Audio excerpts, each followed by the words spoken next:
morning. Thanks for joining us. This is the midweek edition of Sports This Morning. I'm Yemi Adebayo. You know, it's always a delight to have you join us to talk sports. I'm Austin Okunakwan. It's still an action-packed world of sports. Let's find out what's going on with all of this drama that we're seeing after the National Sports Federation's elections. More discussion coming out of that one, more talking points. The Ministry for Youth and Sports have said that the rerun election will now be done on July the 12th. Remember, we're going to be having rerun elections in athletics, taekwondo. Oh my goodness, there's also gymnastics that says, no, we are not part of this process. Yemi, they protested and we're waiting for the Ministry for Youth and Sports to give us updates. Is gymnastics still part of that list? Or they've upheld their election. The election's palaver, Yemi, is still here with us. It'll be good to know, but let's leave the palaver and celebrate a man who's done it all. 85 victories at Wimbledon, the grass courts of Wimbledon. That man in your picture, Swiss maestro Roger Federer, doing it again after Alexander Djokovic could not continue his round one match against Roger Federer. And of course, he moves on to the second round. And we are celebrating this man for 85 victories at the Queens. Roger Federer, we call him the king. Been there, done that for tennis, and still powering on. He got gifts in round 2. Let's see. We're still expecting more action. Day 3 action at Wimbledon. Can this top guys power on at the moment, except for Stanislas Wawrinka? It seems these guys are showing good promise, Yemi. Yeah, round two matches today for the guys in the top half. And as expected, you want to see what's going to happen to Andy Murray, number one, what's going to happen to Rafael Nadal. Those are the top guys that will be playing today. Maybe we just quickly dive straight and take a look at the guys that will be playing today. We already told you about Andy Murray. Comes up against Germany's Dustin Brown. You also have Rafael Nadal against Daniel Young. All of these guys, Kei Nishikori against Sergei Starkovsky, Marin Cilic against Florian Mayer, Joe Wilfred Songa against Simone Bolelli. Those are the tough guys. Spare thought also for Africa's Kevin Anderson. That's right.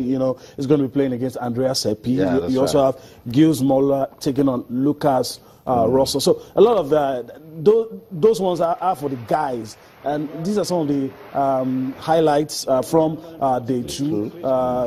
Clayson couldn't go on again, and easy ride for Djokovic. As we go on the show, you see Djokovic saying to the press that he was thinking he would just play an exhibition match with Roger Federer after his own opponent, Alexander Djokovic, also stepped aside due to injuries.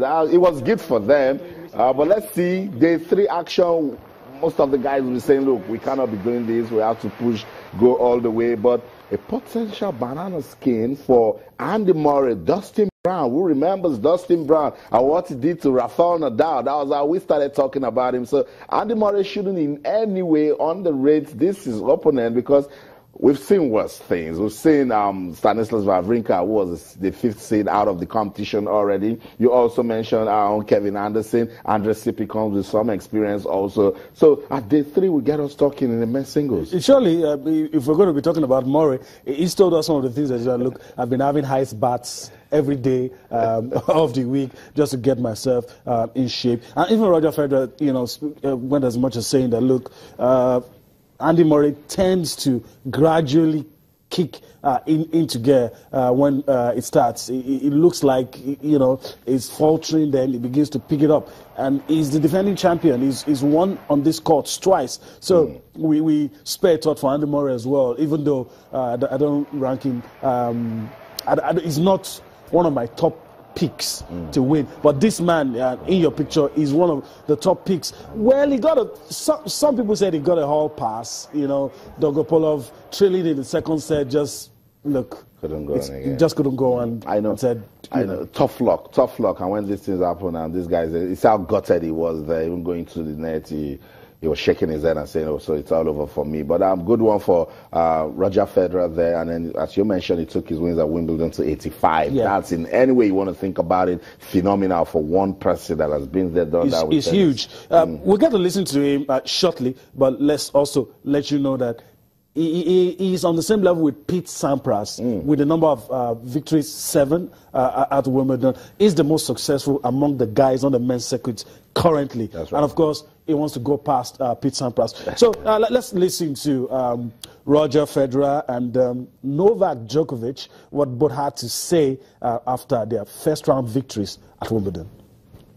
Yeah, it's really odd that Roger's result and my result more or less was the same when it really happened, and we had a little joke about it in the locker room and saying that we should maybe play a practice set on the center court just to have the crowd stay, but they had another match moving to center court, so it doesn't happen often really. Yeah? No, a player should not go on court if he knows he won't finish. The question is did they truly believe they were going to finish? If they did, I think it's okay that they walk on court, but otherwise I feel like they should give up the spot. But in the process, I think that maybe the tour, or not the tour, the ATP has adjusted its rule, but maybe the slams should maybe have a look at what they could do for the players to make it just a little bit easier, because like you said, it's a lot of money. Yeah. A lot of things. Roger Federer probably wasn't pleased that the guys, you should know your feet, you should be ready to... If you know you can't go all the way, then give up the slot. But come on. Some of these top stars have been accused in times past of just showing up. Yeah. There's something you get for showing up. And that's why some of them... But in this case, especially for some of the guys, I don't think most of them, and that's what Roger said, some came with that mind, even though I have one or two injuries, I can still go finish this game. He says if that was the case, it's okay. But if you know that you're injured and you just came, I mean, we've seen Serena Williams go to a tournament and just hobble off, because she was told she was going to be given a fine. She didn't want that, and she was going to pick up something for showing up, and that's what Federer doesn't like. Good, but Federer should also consider that some of these